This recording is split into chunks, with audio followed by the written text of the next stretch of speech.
법문 들으시는 모든 분들이 재앙은 소멸하고 소원은 성취해서 부처님 전에 복 많이 지으시기를 바라드립니다. 몇 주 전부터 제가 금강경 15분에 관한 그런 여러 가지 말씀을 드린 적이 있었습니다.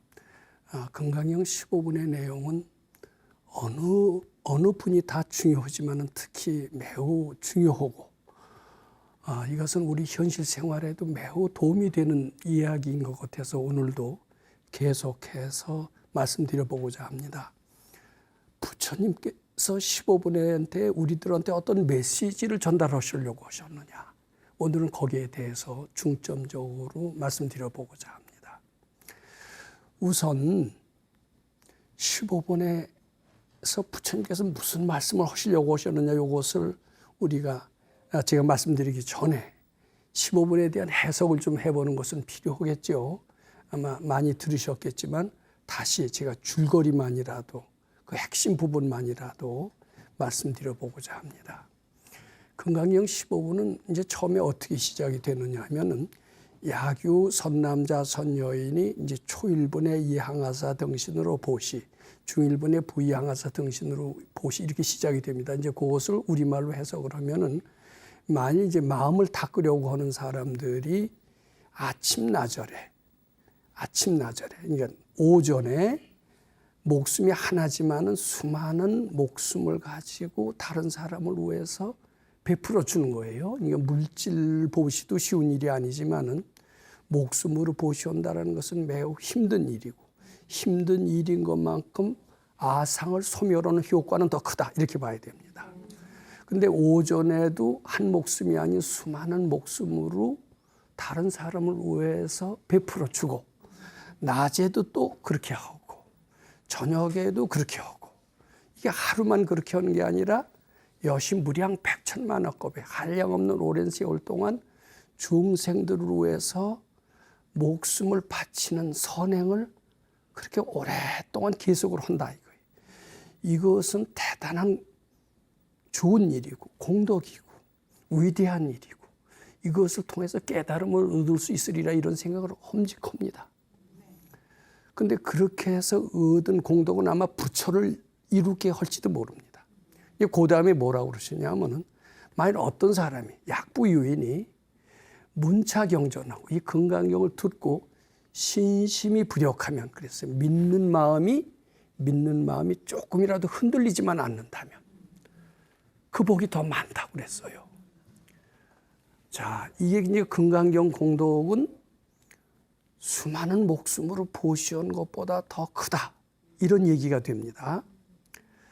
그리고 이제 이것은 보통 사람들을 위해서 한 그런 말씀이 아니다. 대승자나 최상승자를 위해서 말씀하신 그런 것이다 라는 내용이 포함되어 있습니다. 이것이 금강경 15분의 골자이기도 합니다. 자, 이 금강경은 오랜 세월 동안 수많은 목숨을 보시온 것보다 더 큰 공덕이 있다는 것은 무엇을 의미하는 것일까? 이것을 우리가 그 의미를 잘 생각해야 됩니다. 부처님께서 무엇 때문에 이 금강경의 공덕을 이렇게 강조하셨느냐? 신심이 부력하며 믿는 마음을 흔들리지만 않고 유지만 한다라면은 항아사 등 목심으로 보시온 공덕보다 더 크다는 것은 무엇을 의미하는 것이냐? 그것이 우리 실생활에 어떤 관계가 있느냐? 이것을 우리 중점적으로 한번 생각해 보도록 합니다.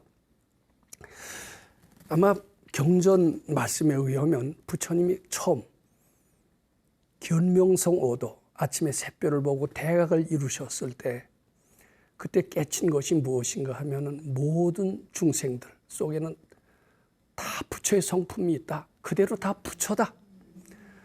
내가 그네들을 위해서 설법할 것이 뭐가 있느냐? 가다가다 설법을 한다고 해서 오해를 해서 악도에 떨어지게 하면 차라리 설법을 하지 않은 것만 못하리라, 이런 생각을 하시고 그냥 조용히 열반에 드시려고 하셨다고 합니다. 그랬더니 이제 천신들이 이것을 보고 참 안타깝게 생각을 하셔서 부처님께 법을 청하셨다는 거죠. 우리 화엄경 보현행 행원품을 보면 청불주세원이라는 게 있습니다. 부처님께 이 세상에 오래 머무셔서 법을 설해 주십시오 하는 원.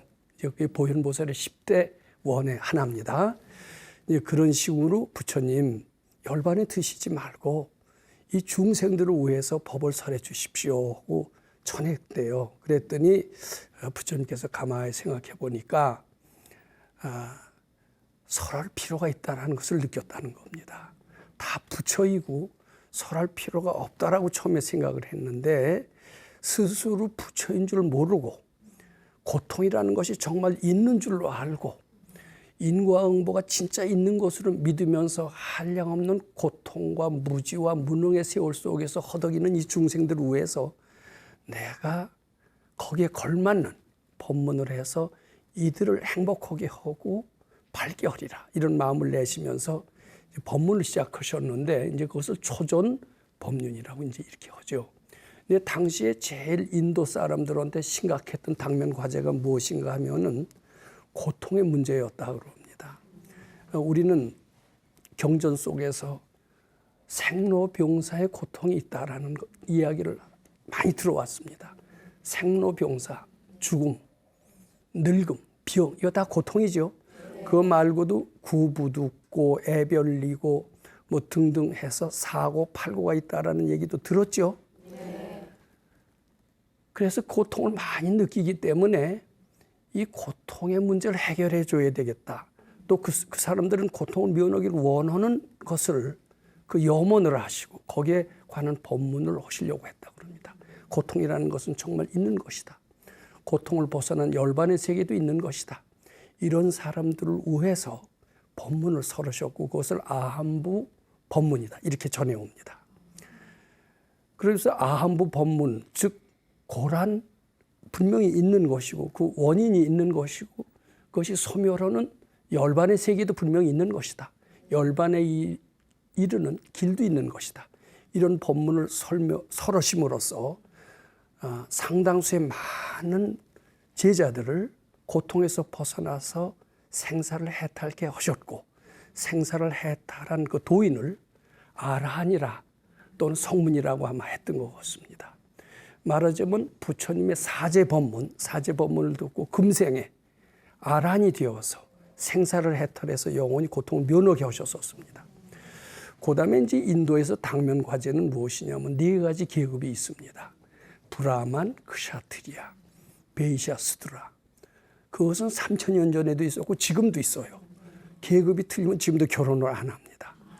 우리나라는 양반 쌍놈이 없어진 지 오래됩니다만 이러니까 한국은 발전할지도 모릅니다. 그런데 인도는 3000년 전이나 지금이나 여전히 계급 차별이 있고 그게 어떻게 보면 인도 민족만이 가질 수 있는 어떤 특수한 그 DNA가 아닌가 이렇게 생각을 합니다. 그것이 너무나 뿌리가 깊고 이것이 마음 닦는데 굉장히 장애가 된다는 것을 아시고 이것이 본래 그렇게 정해진 것이 아니다.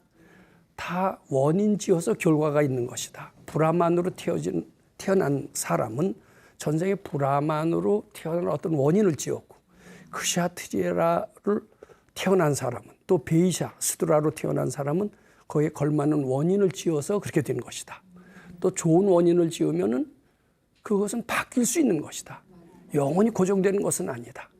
모든 것이 원인 지어서 결과요. 이 인과의 도리를 잘 깨치는다면은 마침내 다시는 네 계급에 떨어지지 않고 영원한 삶을 살게 되리라. 즉 인연의 원인, 그것을 또 해탈 방법을 설명을 하시게 됐었는데 이제 이것을 8년 동안 설하셨고 이것을 방등부 법문이라고 그렇게 합니다. 근데 방등부 법문을 설하시면서 인과의 도리를 깨치게 하심으로써 생사를 해탈하고 성인이 되게끔 하셨습니다. 그 성인을 연각이라고 합니다. 즉 사제 법문, 즉 고를 해탈해서 성인이 되는 것을 아라한 또는 성문이라고 했고 인연의 도리를 깨쳐서 12년을 깨쳐서 성인이 된 것을 연각이라고 합니다. 즉 아라한이나 연각은 다 금생에 성인이 된 이런 케이스가 됩니다. 근데 성문이나 연각들은 부처님의 세계, 부처님도 생사를 해탈한 도인이라고 하고 우리도 생사를 해탈한 도인이라고 스스로 생각이 되는데 어째서 우리는 부처님만 못한 것 같아요. 부처가 되는 길과 아라한이나 연각이 되는 길은 어떻게 다른가? 뭐 이렇게 좀 궁금해 여겼던 것 같습니다. 근데 부처님께서는 너희들은 그저 아라한이나 연각이 되기를 만족할 뿐이지 부처의 길에 대해서는 통 가르쳐 주시지도 않고 외면하신 것 같아요. 그래서 그분들이 굉장히 왜 우리들한테는 이런 법문, 즉 말하자면 대승법문을 설하시지 않을까 이렇게 아주 궁금해하고 외로워했다고 그렇게 법화경에 써 있습니다. 그런데 이제 부처님께서 이제 이런 얘기를 가끔 비추셨어요. 부처가 되는 길은 매우 오랜 세월이 걸린다. 삼아승기겁이 걸린다. 그리고 너희들처럼 금생에 되는 게 아니다. 53단계, 뭐 10행, 10주, 10회양, 10주, 뭐 10지 이렇게 해서 등각묘각해서 53단계 스텝을 거쳐서 또 삼아승직업이라는 오랜 세월을 거쳐서 부처가 되는 것이지 너희들처럼 금생의 성인이 되고 금생의 아라한이 되고 금생의 연각이 되는 그런 길과는 다르다. 이렇게 설명을 은근히 비추셨어요. 그러니까 부처가 되는 길은 너무나 험하고 복을 많이 지어야 되고 보실 많이 해야 되고 심지어는 생명을 바치는 이런 위대한 일을 해야만이 겨우 부처가 될 수 있는 길이다.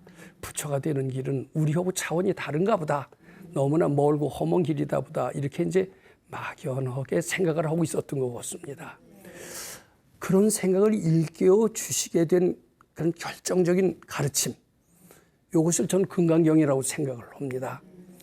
이 금강경 특히 15분에서 금강경을 통해서 삼아승기겁이라고 하는 오랜 세월을 거쳐서 53단계의 이런 스텝을 밟아서 부처가 되는 것이 아니라 아라한이 금생에 됐고 연각이 금생에 됐듯이 금생의 부처가 되는 길이 여기에 있다라고 설한 것이 바로 금강경이고 그것이 바로 금강경 15분에 나와 있다. 이렇게 말씀드리고자 합니다. 금강경에 제가 조금 전에 말씀드린 것처럼 항아사 등 목숨으로 보시온 것보다 중일분에 낮에 항아사 등 목숨으로 보시온 것보다 저녁에 항아사 등 목숨으로 보시온 것보다 이 금강경을 잘 읽고 믿는 마음이 조금도 흔들리지 않고 계속 유지가 된다라면은 그 복이 더 많다라는 것은 무엇을 의미하느냐?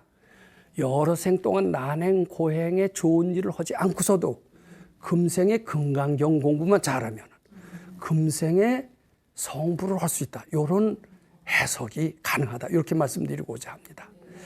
그러면은 이런 말씀을 듣고 정말 깨치니가 누구요? 하는 이런 우리가 의문이 듭니까? 안 듭니까?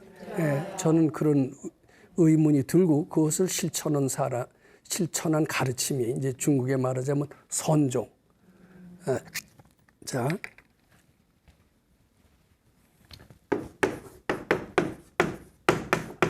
선이라는 말 많이 들어봤죠? 네. 이 선종이라는 종이 있습니다. 이 선종을 뭐라고 그러냐면 돈교라고 그래요. 돈교. 돈교라는 것은 무엇을 의미하느냐 하면은 그전까지는 오랜 세월을 거쳐서 삼아승기겁을 거쳐서 53단계 성인의 스텝을 거쳐서 마침내 부처가 되는 걸로 그렇게 알고 있었는데 금생에 당장 된다. 금강에 그렇게 써 있습니다. 금생에 당장 한꺼번에 깨달음을 이룰 수 있다. 갑자기 이룰 수 있다. 그러니까 돈자가 붙습니다.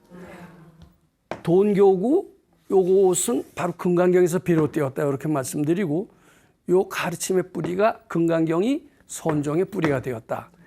저는 이렇게 생각을 합니다.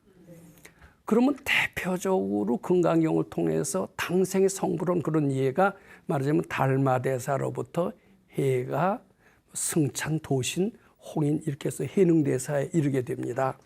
해능대사는 이제 금강경을 설하셔서 깨친 이로서 아주 유명해서 우리가 잘 알고 있습니다만은 금강경을 통해서 금생에 바로 성불하는 돈교법을 그대들도 공부해라. 이렇게 말씀을 하셨고 그분은 6조 단경에 이렇게 말씀하셨습니다. 건강바라바라밀경을 늘 수지독성해라. 그리고 건강경에 나오는 그러니까 건강행이죠. 말하자면 그것을 반야행이라고 그랬습니다. 반야행을 해서 속히 견성하도록 하라. 이런 표현이 나옵니다. 이 참 어떻게 보면 우리 조계종에서 가장 존경받는 해능대사의 말씀입니다. 이것이. 이분은 건강경을 통해서 견성을 하셨고 이 건강경은 금생에도 부처가 될 수 있는 위대한 가르침이다라는 것을 우리한테 최초로 일깨워 주셨고 또 해능대사는 거기에 또 이런 말씀도 하셨어요. 그 6조 단경 속에 나오는 표현입니다만은 이 불법과 세간법이 다르지 않은 것을 깨치신 겁니다. 중생과 부처가 다르지 않은 것을 또 깨쳤습니다. 또 번뇌와 보리가 다르지 않음을 아셨습니다. 생사와 열반이 다르지 않음을 아신 분이 또 해능대사예요. 그래서 그분은 유명한 이런 얘기를 했죠. 불법이라고 하는 것은 출가 수행한 사람들, 즉 출세간에만 있는 게 아니다.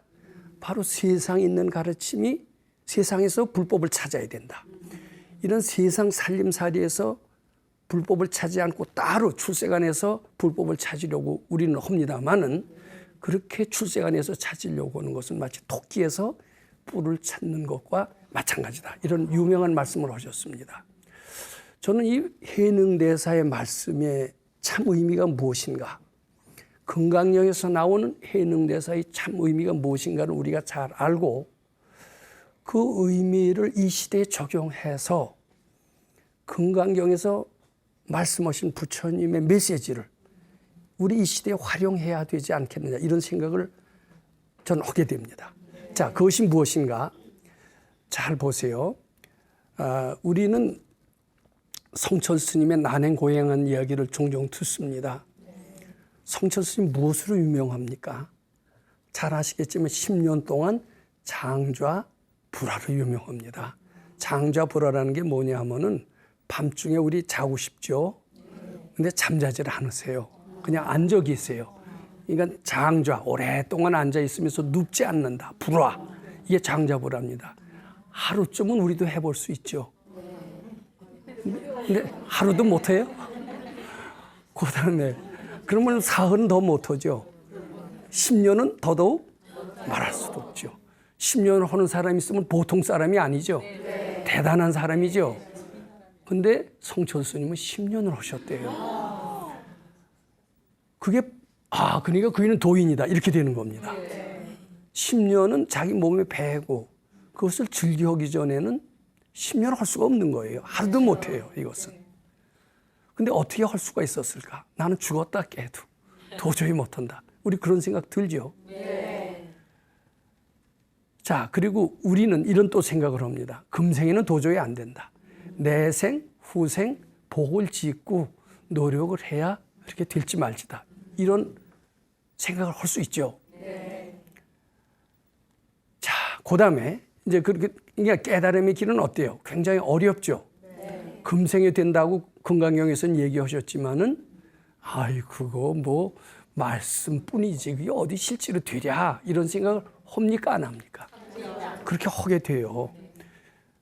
이 깨침이라는 건 이렇게 오래 걸리고 역시 삼아승직업이라는 오랜 세월을 닦아서 어떻게 돼요? 또 53단계를 차츰차츰 올라가야 겨우 부처가 되지. 해능대사는 금생이 된다거나 성철스님이 된다는 것은 거의 불가능하다 이런 생각을 합니다. 그뿐이 아니에요. 세상에서 우리처럼 아주 골골했어요. 우리 병약하고 그리고 재주도 없어요. 그리고 뭐 부모복도 없고 뭐 돈복도 없고 다 없어요. 이런 사람이 건강해지고 돈복도 있고 또 갑자기 좀 머리도 생기고 이게 금생에 될 수 있을까요? 거의 불가능할까요?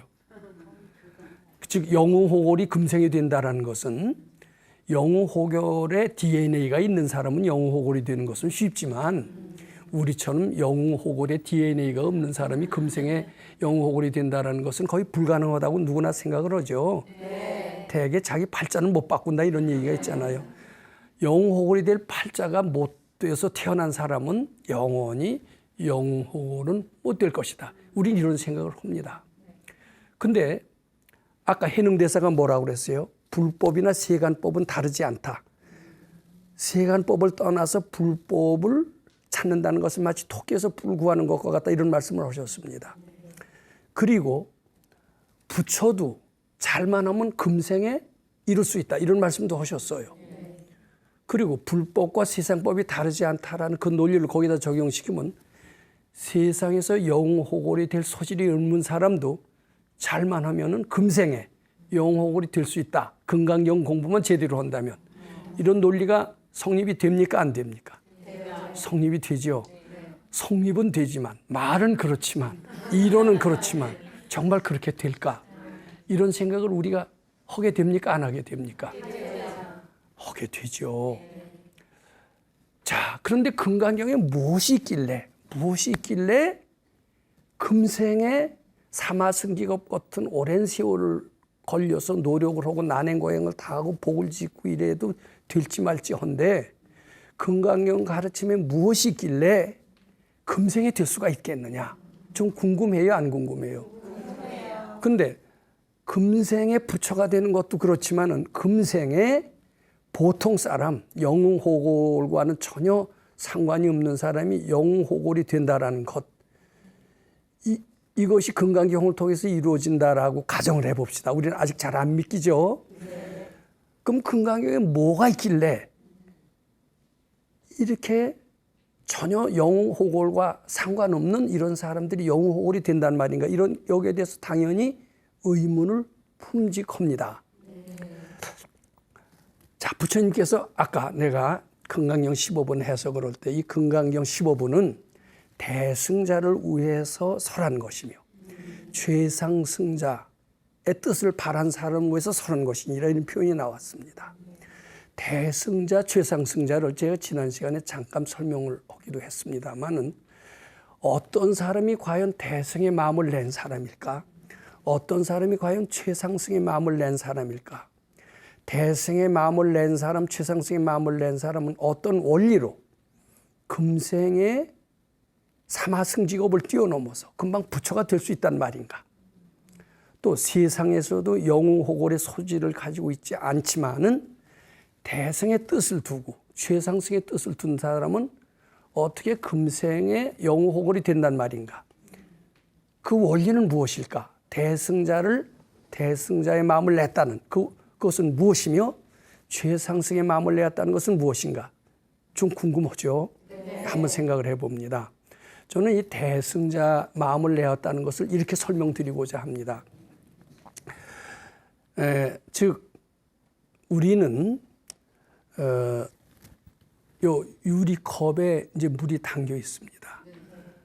유리컵에 물이 담겨 있는 것은 엄연한 현실로 봅니다. 아주 현실 같아요.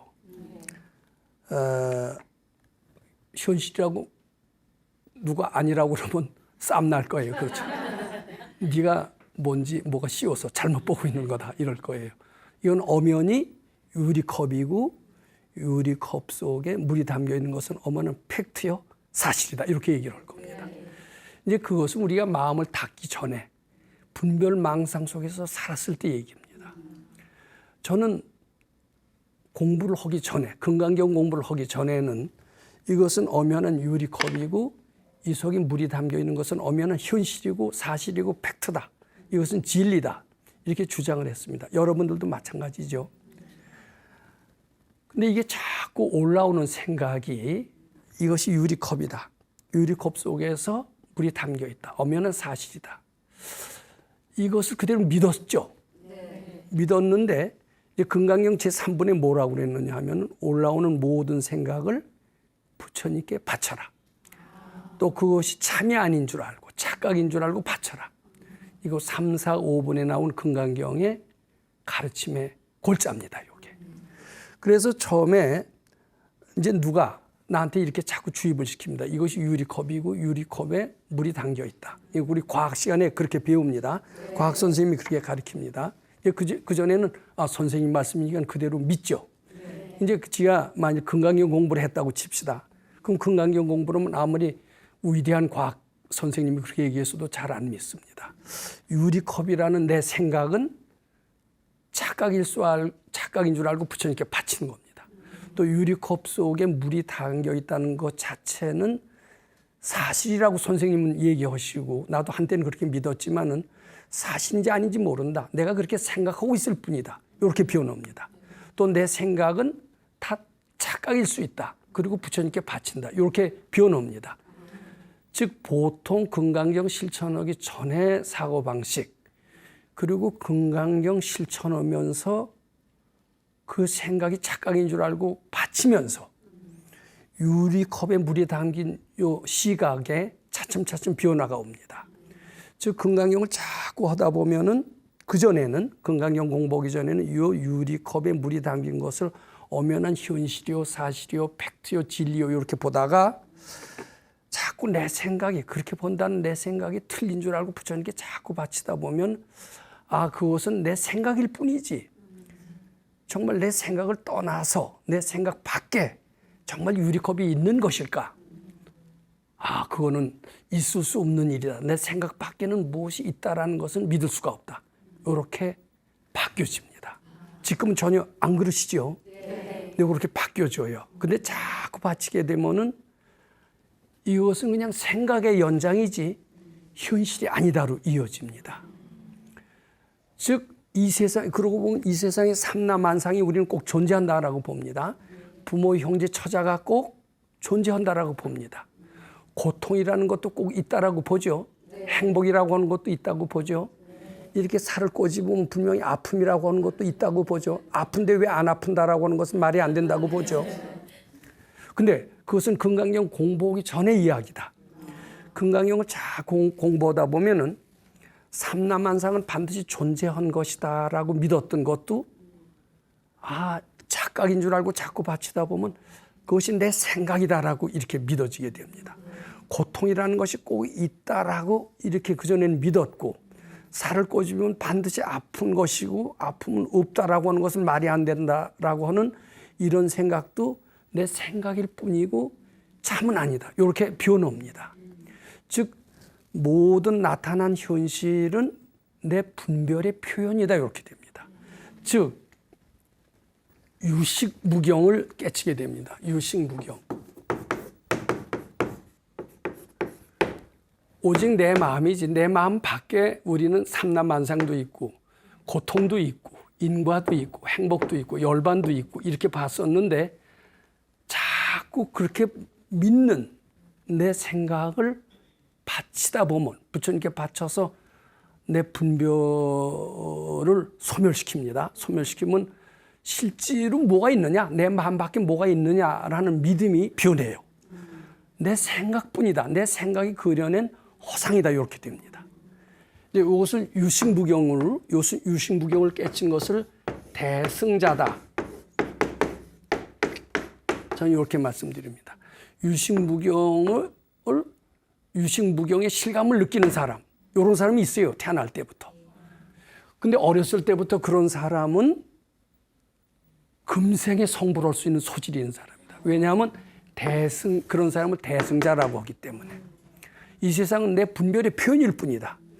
그 다음에 그 분별이라는 것도 착각이고 본래 없는 것이다. 이 세상은 내 마음, 내 분별 망상의 표현일 뿐이고 실제로 내 마음 밖에 무엇이 있는 것이 아니다. 이렇게 실감을 느끼는 분을 대승자라고 그랬고 그 내 마음의 분별조차도 실제로는 아주 없는 것이다. 착각의 작품일 뿐이다. 이렇게 깨친 것, 즉 공의 진리입니다. 유식무경의 진리, 그 다음에 공의 진리.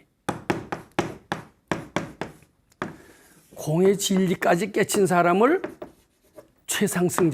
최상승자라고 저는 말씀드리고자 합니다. 근데 이것이 건강경은 몇십 년 한 우리 같은 이도 잘 안 믿어지는 경우가 있고요. 어렸을 때부터 이런 것에 대해서 상당히 믿음을 가진 사람이 있어요. 그런 사람을 위해서 설한 거예요. 근데 그런 믿음을 가진 사람은 금생에 성불도 할 수 있다. 이런 얘기가 되는 겁니다. 즉 해능대사 거트니는 아주 배우지를 못했어요. 무식군이었습니다. 그리고 가난했어요. 그래서 어머니를 위해서 가난하니까 나무를 해서 시장에 내다 팔면서 거기서 얻은 돈으로 홀어머니를 봉양하면서 어려운 생활을 하고 있었습니다. 근데 어떤 밝은 스승에 의하면 그는 어렸을 때부터 이 세상이라고 하는 것은 내 마음의 분별의 표현이다라는 그런, 그러니까 실제로 보질 않고 가난이라는 것을 참으로 보질 않고 내 분별의 표현일 뿐이다 이렇게 느끼고 있었다는 것 같아요. 그리고 그거 역시 가난이라는 것도 참이 아니고 허상이다. 그러니까 그녀는 비록 나무를 해서 팔더라도 조금 더 위축되지 않았습니다. 당당했다라고 봐야 되겠죠. 아지도 못하게 금강경의 금강경의 핵심 진리가 될 수 있는 유식무경의 진리, 공의 진리에 대해서 이미 어렸을 때부터 잘 실감하고 있었던 것 같아요. 그러다가 그이가 어느 날 나무찜을 해갖고 팔고 돌아오는데 어떤 객점이라고 그럽니다. 객점에서 어떤 사람이 금강경을 읽는 소리가 들려요. 금강경 읽는 소리를 쭉 들어보니까 평소에 자기가 생각했던 자기의 사고방식과 아주 유사하게 전개가 됩니다. 금강경에 뭐 실무소득이니 뭐 실무중생 득멸도자니 이런 표현은 바로 자기가 유식무경이니 이런 평소에 생각했던 그런 사고의 체계와 아주 유사하다는 것을 잘 듣고 있는데 금강경을 쭉 읽어 내려가는데 어느 때 보니까 응무소주 이생기심이라는 말이 나와요. 아무데도 머무르지 않고 마음을 내어라. 그러면서 자기가 다 깨치는 겁니다. 자기가 나무를 해서 파는데 나무를 열심히 해서 팔려고 그러면 돈이 안 벌려요. 근데 빈 마음으로 아무 바라지도 않고 오로지 부모님 시봉하려고 그리고 순수한 마음으로 할 때 나무가 잘 되고 나무가 많이 팔리는 것을 평소에 느끼고 있었거든요. 그렇게 느끼고 있었는데 마침 어떤 분이 금강경의 응무소주 이생기심을 쭉 읽으면서 그 얘기를 하니까 자기 평소에 생각했던 것과 아주 유사해요. 그래서 이제 박장대소를 했겠죠. 박수를 치면서 그게 뭐라고 하는 가르침이요 이렇게 물었다는 겁니다. 그랬더니 그이가 이것이 금강경이라고 하는 불경일세 이렇게 얘기를 했더니 그럼 그이가 누가 가르쳐 줍니까? 그랬더니 저기 어디 황매산에서 있는 오조 홍인법사가 얘기해 주는 거예요. 그러니까 그때부터는 이런 희유한 가르침을 말하는 분이 있는 모양이로구나. 난 거기 가서 배워야 되겠다. 어떤 평소에 내 생각과 이렇게 조금 더 다르지 않느냐 이것을 느꼈는데 어때요? 갈래니까 어머니가 걸리겠어요? 안 걸리겠어요? 난 꼭 가서 그 스승을 따라서 배우고 싶다. 이 가르침을 배우면 별천지가 열릴 것 같은 느낌이 드는 거예요. 내 돈이 없어서 못 가니 제가 돈 좀 빌려주시오 그랬대요. 그러니까 또 그이가 돈까지 빌려주더랍니다. 그래서 돈을 빌려줘서 이제 어머니한테 드렸겠죠. 그리고 어머니 이걸로 생활하십시오. 그러면서 이제 도를 배우러 갑니다. 그래서 이제 그 홍인대사가 쭉 금강경을 설에 내려가는데 자, 금강경의 15번에 뭐라고 그랬어요? 이 경은 대승자나 최상승자를 위해서 설한 것이다. 즉 유식무경의 진리나 공의 진리에 공감을 하고 실감을 느끼고 있는 사람들을 위해서 설한 것이다. 그리고 그런 사람들은 금생에 바로 성불할 수 있는 그런 가르침이다. 이제 이런 내용의 얘기를 쭉 설명해 내려가면서 자기 마음이 후련히 열리면서 깨달음을 얻으면서 시를 지어냈습니다. 어떻게 이제 자기가 부처인 것을 깨달은 거예요. 어떻게 이 마음이 만법을 내물 알았으니까 이 마음이 뭐 어떻게 전지전능함을 알았으니까 이런 것을 하니까 이제 홍인대사가 그한테 의발을 주시면서 부처님께서부터 쭉 전해내는 의발을 주시면서 법을 전했다는 이야기가 전해옵니다. 그러면서 바로 견성성불을 하신 거예요. 금생의 부처를 이루는 것이에요. 바로 돈교. 금생의 사마승기겁이라는 오랜 세월을 떠나서 부처를 이루는 것이 아니라 금강경의 가르침을 만나서 한꺼번에 부처를 이루었다 이겁니다. 자, 그리고 또 해능대사는 거기서 깨달은 것이 무엇이냐면은 부처도 금생에 이루듯이, 그런 표현을 꼭 안 쓰셨습니다만은 불법과 세상법이 하나도 다르지 않다 이런 말씀 속에는 무엇이 들어있느냐면 너희들 세상에서 가난한 사람이 부자가 되는 것은 굉장히 어렵다고 본다. 또 병약한 사람이 건강한 사람이 된다는 것은 굉장히 어렵다고 본다. 또 무능한 사람이 능력자로 된다는 것은 굉장히 어렵다고 본다. 그런데 세상에서도 이 금강경을 실행하라. 실행하면은 금생에 성불할 수 있듯이 금생에 완전한 사회인이 되리라. 금생에 아무것도 못하는 범부가 영호골이 될 수 있으리라. 이런 이야기를 하셨다. 이렇게 봅니다. 즉, 이 불법은 세상법과 하나도 다르지 않은 진리를 그 금강경 속에서 그대로 이야기하고 있습니다. 즉, 금강경 속에는 이런 유식무경의 진리, 또 공의 진리만 있는 게 아니라 세상법과 불법이 다르지 않다라는 불의의 진리까지도 있어요. 불의, 둘이 아니다라는 겁니다. 너와 나와 다르지 않고, 세상법과 불법이 다르지 않고, 나와 부처가 다르지 않고, 이게 둘이 아닙니다. 자, 우리는 여기서 불법을 깨달음의 세계에서만 적용되는 어떤 한 면만 나타내는, 한 면의 어떤 한 면만 밝히는 그런 가르침이 아니라 세상법과 불법이 두루두루 다 통용될 수 있는 가르침을 발견하고, 이 불법을 이 현실에서 활용을 해서 금생에 가난한 사람이 부자가 되어보는 거 좋아요, 안 좋아요? 또 무능한 사람이 능력자가 되면 좋아요, 안 좋아요? 이미 범부가 금생에 부처가 되는 것은 해능대사가 증명을 하셨고, 그 뒤에도 그런 뭐 마저 뭐 등등 해서 여러분들이 다 범부가 금생에 성인이 되는 이런 시범은 보이셨죠? 근데 세상에 살면서 보통 사람이 영호골이 된다는 그런 사례는 우리 아직 발견하지 못했죠? 근데 만일 불법을 출세관이 아닌, 출가 승려가 아닌 속인이 세상에 활용해서 보통 사람이 영호골이 되는 것을 한다라면은 그 불법의 큰 희망과 복음이 되겠어요, 안 되겠어요? 되겠죠.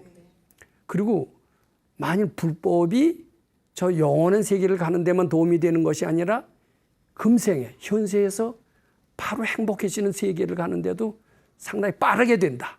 지름길이다. 이렇게 읽어줄 수 있으면 많은 사람들이 불교 신자가 되려고 구름처럼 모여들까요, 안 모여들까요? 모여들죠. 이것이 요번 시간에 시작을 해서 요담 시간에 이어지는 그 이야기의 줄거리입니다. 부처님께서는 깨달음만 위해서 이 세상에 오신 것이 아니라 이 보통 세상 생활하는 사람들의 행복과 능력과 지혜를 발전시키기 위해서 세상에 영호골이 되기 위해서도 오셨는지도 모릅니다. 영호골이 되는 것은 개인의 행복은 물론 국가 사회를 발전시키고 또 나아가서는 전 세계를 극락세계로 만드는데 굉장히 결정적인 역할을 하게 될 겁니다. 깨달은 사람이 도인들만 잔뜩 있다고 극락세계가 됩니까, 안 됩니까? 우리는 흔히 티베트 불교를 굉장히 대단하게 합니다. 티베트 사람들은 이런 이야기를 합니다. 나라는 이뤘어도 가르침으로써 우리는 세계를 지배했다, 이렇게 얘기를 합니다. 티베트에는 수많은 영적 능력자가 있다라고 얘기를 합니다. 아무리 영적 능력자가 많았어도 나라를 중국에 빼앗겼다라면 우리가 그런 불교를 헐만한 불교로 생각할까요? 좀 약간 의문이 가는 불교로 생각할까요? 의문이 가죠. 도인이 아무리 많이 나오면 뭐래요? 나라를 중국에 빼앗겼다면 우리 그런 불교는 완전한 불교라고 생각하기 어렵습니다. 도인도 많이 나오고 국가도 부강해서 나라도 뺏기지 않고 그 나라의 문화 발전을 계속 유지 발전시킨다는 것은 매우 바람직한 부처님의 가르침이 아닐까, 이렇게 우리가 생각을 해봅니다. 자, 그럼 이 시간의 이야기를 우선 한번 좀 정리를 해보고 다음 시간에는 우리 불법을 생활에 활용해서 개인의 행복은 물론 국가 사회를 극락세계로 만듭시다, 이런 얘기를 하는 겁니다. 우선 부처님께서는 고통을 많은 사람들한테 고통을 떠나는 방법을 말씀하시면서 금생에 영원히 고통을 해탈하는 승인이 되는 아란이 될 수 있다라고 말씀하셨습니다.